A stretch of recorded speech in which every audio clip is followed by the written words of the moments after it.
There are other people known as St. David and St. Roman. Boris and Gleb, Christian names Roman and David, respectively, were the first saints canonized in Kievan Rus after the Christianization of the country.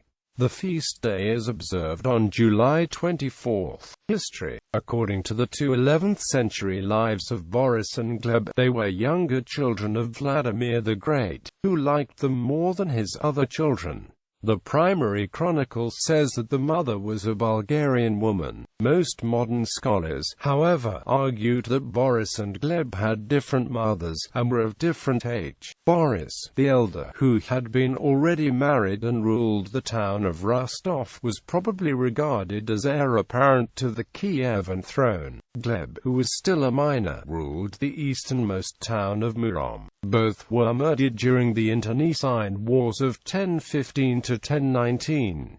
The primary chronicle blamed Svitopolk the Accursed for plotting their assassination. Boris learned of his father's death when he returned with the Russian army to Alta. When informed of Svitopolk's succession to the throne and urged to replace him, Boris said, "Be it not for me to raise my hand against my elder brother. Now that my father has passed away, let him take the place of my father in my heart." Regardless of having stepped aside, Svitopolk insisted on having Boris executed. He sent Pacha and the boyars of Visegrad to execute his brother.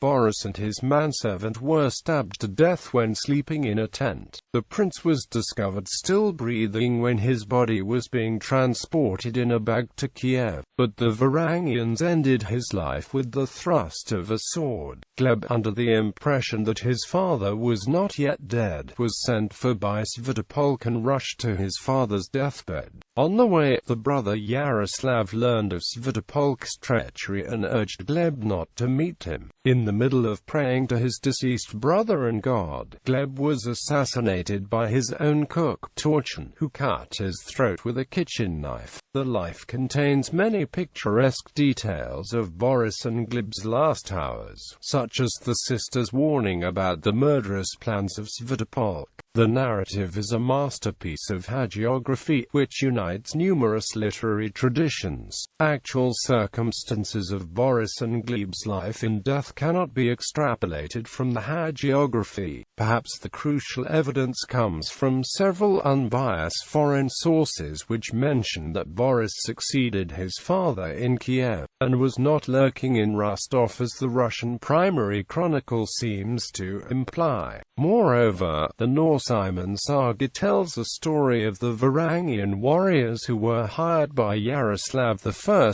the Wise to kill his brother Borislev. Some historians trusted the saga more than sources from Rus, claiming that it was Yaroslav who was interested in removing his political rivals and was therefore guilty of his brother's murder. Others consider Borislev a misreading of Bols law, the Polish ruler allied to Svitopolk.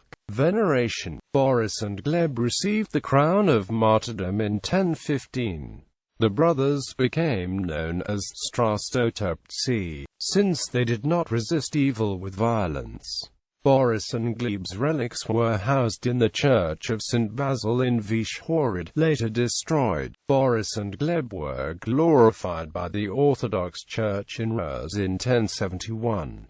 They were interred at the Vyshhorod Cathedral, which was reconsecrated in the name. Many other Ukrainian and Russian churches were later named after them.